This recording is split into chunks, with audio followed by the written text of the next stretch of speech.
अब मैं देखो तुम्हारे लिए क्वेश्चन वाइज एनालिसिस लेकर नहीं आया हूं, मैं तुम्हें ये बताने आया हूं कि ये टॉपिक पढ़ के जाओगे तो फायदा मिलेगा, अदरवाइज नहीं मिलेगा। अनसंट उल्टे सीधे सवाल नहीं आते बहुत सारे, है ना, पर हाँ इजी क्वेश्चन आता है, करने लायक क्वेश्चन आता है, डुएबल क्वेश्चन आता है। ईएमआई के अंदर देखो फैराडेज लॉ पे सिंपल क्वेश्चन आता है जिसमें म्यूचुअल इंडक्शन और सेल्फ इंडक्टेंस को लेकर सवाल आपसे, फाई बराबर माई और फाई बराबर लाई जो हमने किया था।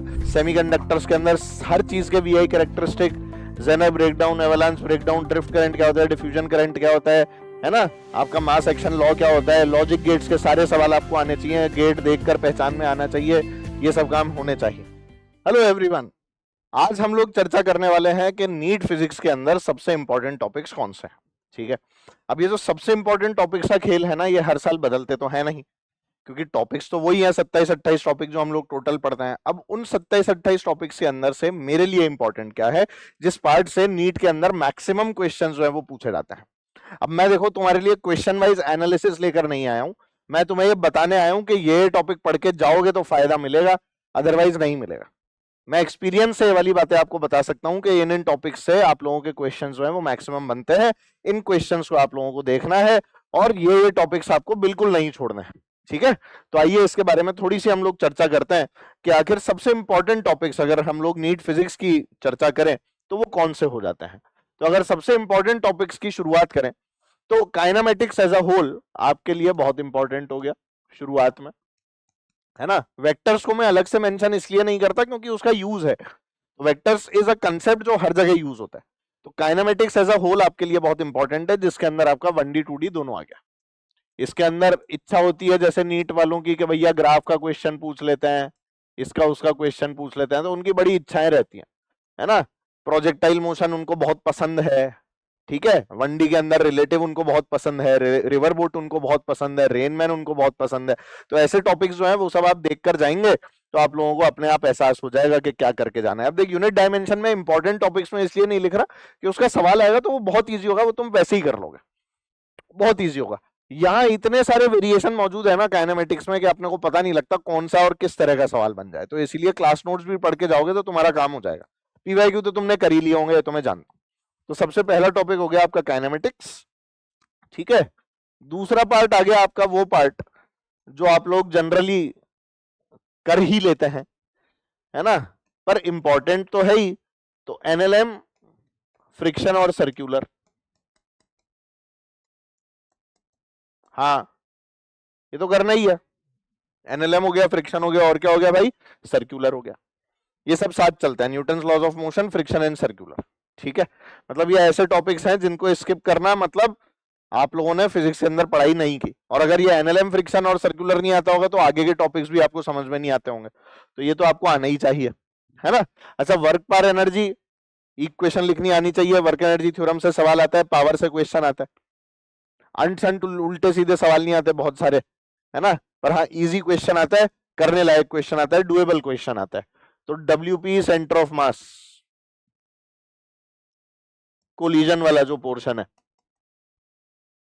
तो यहां सेंटर ऑफ मास या कोलिजन का सवाल जो है वो बनता है जिसमें मोमेंटम या फिर टकराने वाला जो सवाल है वो आपको मिलेगा, जिसके अंदर बॉडीज जो है वो कोलाइड हो रही होंगी, अगेन मोमेंटम के ऊपर बेस्ड, है ना। ऑब्लिक कोलिजन वगैरह आप लोगों को ज्यादा देखने की जरूरत नहीं है। और डब्ल्यूपीई में पावर के ऊपर जैसे क्वेश्चन पूछ लेते हैं कि भाई पावर F.V वाला जो फॉर्मूला है वो अप्लाई करा लेते हैं, नहीं तो फिर हम लोगों से एनर्जी का क्वेश्चन कोई काइनेटिक एनर्जी, पोटेंशियल एनर्जी पे बेस्ड पूछ लिया जाता है, ग्राफ के ऊपर बेस्ड क्वेश्चन पूछ लिया जाता है जिसमें आप यू वर्सेज एक्स ग्राफ बनाते हैं और इक्विलिब्रियम की बातें करते हैं, ठीक है। और वर्क डन का क्वेश्चन बहुत आसान सा कभी कभार आपसे पूछ सकते हैं। तो questions are very easy but topics are very important. Again unit dimension mention इसलिए नहीं किया कि टॉपिक भी बहुत ही मतलब गलीज सा टॉपिक हो जाता है वो, और उसके जो क्वेश्चंस है वो भी बहुत आसान होते हैं, ठीक है ना। इसके बाद रोटेशन जो है ना इंपॉर्टेंट तो है, पर रोटेशन जो पास्ट ईयर एनालिसिस से मैं आपका देख रहा हूं एक आधा ही सवाल आता है।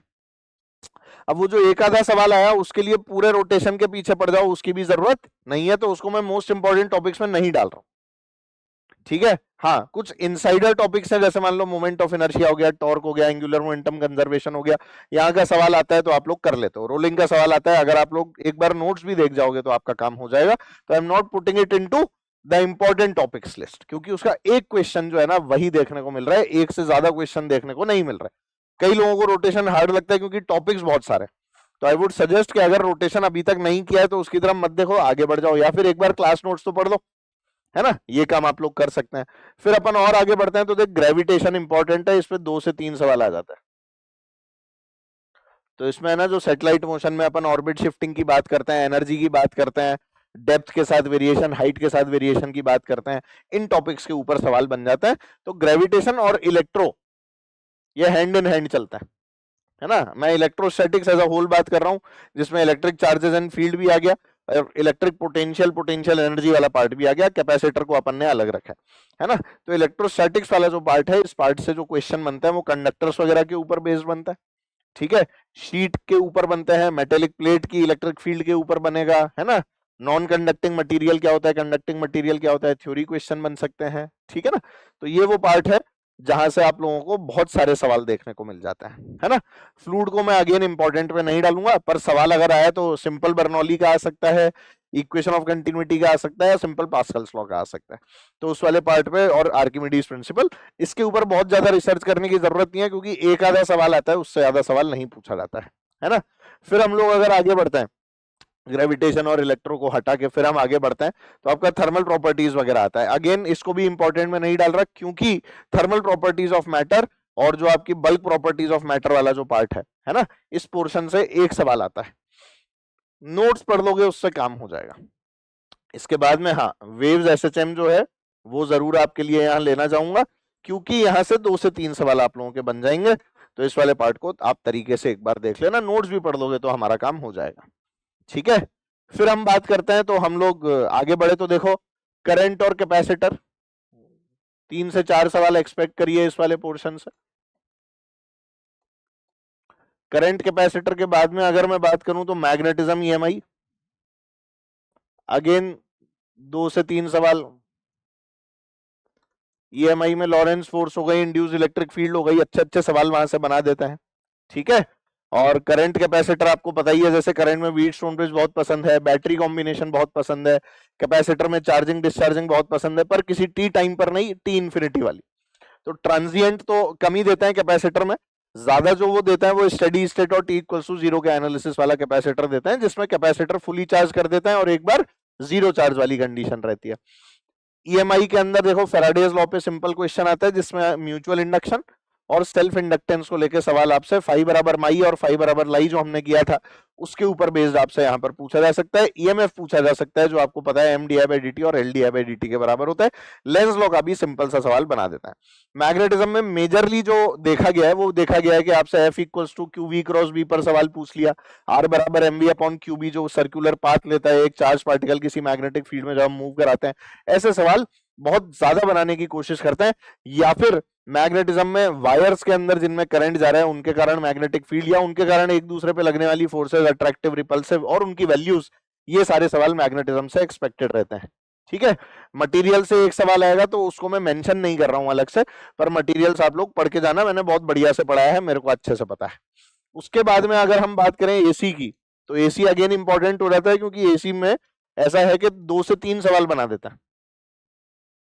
तो एसी के अंदर सारे तरह के सर्किट जो है वो देख जाना भाई, है ना। हाँ, क्वालिटी फैक्टर वगैरह देख जाना, उसके ग्राफ देख जाना, रेजोनेंट सर्किट देख जाना, कौन आगे चलता है कौन पीछे चलता है, इंडक्टिव होता है कैपेसिटिव होता है एलसीआर होता है, ये सारी चीजें देख जाना। यहाँ से थ्योरी क्वेश्चन बनने की भी बहुत सारी प्रोबेबिलिटीज होती है ना। तो एसी को एकदम तरीके से देख कर जाना, 2 से 3 सवाल एक्सपेक्ट कर सकते हैं आप लोग एसी वाले पार्ट से। इसके बाद में हम लोग अगर बात करें ऑप्टिक्स की, तो ज्योमेट्रिकल ऑप्टिक्स और वेव ऑप्टिक्स आ गई, ठीक है। Easy question from polarisation, diffraction अगर नहीं आता समझ छोड़ दो कोई बात नहीं, पर पोलराइजेशन करके जाना। इंटरफेरेंस सिंपल वाले सवाल करके जाइएगा जो वाईडीएसई वाला पार्ट है ना, क्योंकि यहाँ और यहाँ वो सेम ही होता है वेव्स और इधर, तो इंटरफेरेंस देखकर जाओगे अपने आप फायदा मिलेगा। वाईडीएसई देख लोगे उसमें थोड़ा बहुत वो बीटा वगैरह की वैल्यू पड़ जाओगे, सवाल हो जाएगा। तो प्लीज पढ़ के जाना, छोड़ना मत। ऑप्टिक्स के अंदर तो देखो ऑप्टिक्स अथाह सागर है, ऑप्टिक्स इज अथाह सागर, है ना। तो उसमें जो बेसिक बेसिक क्वेश्चन है ना, जिसके अंदर आप लोग लेंस पढ़ के जाते हो, बेसिक लेंस बेसिक, है ना, मिरर पढ़ के जाते हो, लेंस मिरर के कॉम्बिनेशन पढ़ के जाते हो, रिफ्रैक्शन पढ़ के जाते हो, सिंपल रिफ्रैक्शन पढ़ के जाते हो, वो वाला पार्ट है ना, डिस्पर्सिव पावर वाला पार्ट, एंगुलर डिस्पर्जन वाला पार्ट, इन सब पार्ट्स को अगर आप देखकर जाएंगे तो आपका काम हो जाएगा। प्रिज्म की अच्छी खासी पॉसिबिलिटी होती है, थोड़ा बहुत प्रिज्म भी देख जाना, ठीक है ना, सिंपल सिंपल। और पतले प्रिज्म से ही सवाल आता है, मोटे प्रिज्म से सवाल नहीं आता है। और फिर आती है मॉडर्न, जो असल में इंपॉर्टेंट तो है ही सही, साथ में अच्छे खासे क्वेश्चंस भी आपके लिए बना देती है। तो मॉडर्न और सेमीकंडक्टर वाला जो पार्ट है, इसमें भाई सारे के सारे ग्राफ देख जाना सबके, वीआई कर्व जो होते हैं सेमीकंडक्टर में, मॉडर्न के अंदर photo electric effect, dual nature, ठीक है, ये सारी चीजें देखना ही पड़ेगा। ये सब चीजें नहीं देखोगे तो फंस जाओगे। तो मॉडर्न तरीके से देखकर जाना है। एटॉमिक देखने की जरूरत नहीं है क्योंकि वो केमिस्ट्री वाला एज इट इज होता है, पर तो भी हाँ, जो देखना है वो तो देखना ही है। तो एटॉमिक वाले पार्ट को भी एक बार पन्ने पलट के देख लेना। सेमीकंडक्टर्स के अंदर हर चीज के VI characteristic, Zener breakdown, avalanche breakdown, drift current क्या होता है, डिफ्यूजन करंट क्या होता है ना, आपका मास एक्शन लॉ क्या होता है, लॉजिक गेट्स के सारे सवाल आपको आने चाहिए, गेट देखकर पहचान में आना चाहिए, ये सब काम होने चाहिए। नहीं होगा तो देखो दिक्कत रहेगी, क्योंकि ये फ्री मार्क्स होता है। अब इसके अंदर जो टफ पार्ट था ना, वो ट्रांजिस्टर वगैरह का, तो वो तो वैसे ही हटा दिया। एनपी ट्रांजिस्टर जो पढ़ते थे वो तो वैसे ही रिमूव कर दिया। मॉडर्न के अंदर थोड़ा अल्फा बीटा गामा दिखे, देख जाना, क्योंकि लास्ट ईयर भी देखो सवाल दे दिया था, क्योंकि न्यूक्लियर था ना, तो देखो अल्फा बीटा गामा तो पूछेंगे, ये मान के चलिए। रेडियो एक्टिविटी का पार्ट है वो माना मैंने, पर रेडियो एक्टिविटी ऐसे हटा ही नहीं है। रेडियो एक्टिविटी नाम तो है और उसमें अल्फा बीटा गामा डीके भी है, तो इसीलिए उस पार्ट को देखकर जाना। बाइंडिंग एनर्जी पर न्यूक्लियन क्या होती है, मॉडल्स क्या थे, रदरफोर्ड का एक्सपेरिमेंट क्या था, बोर के पोस्टुलेट क्या थे, इन सब बातों को पढ़ के जाना। इनकी शॉर्टकमिंग्स क्या थी, इन सब बातों को पढ़ के जाना। पॉइंट्स टू पॉन्डर जरूर देखकर जाना हर एक चैप्टर के, तो आपको फायदा होगा। तो एक चीज जो आपको बिल्कुल भी मिस नहीं करनी है वो क्या है, points to ponder from NCERT. इसको मिस नहीं करना है किसी भी हाल, ये मिस किया समझ लो खेल खत्म।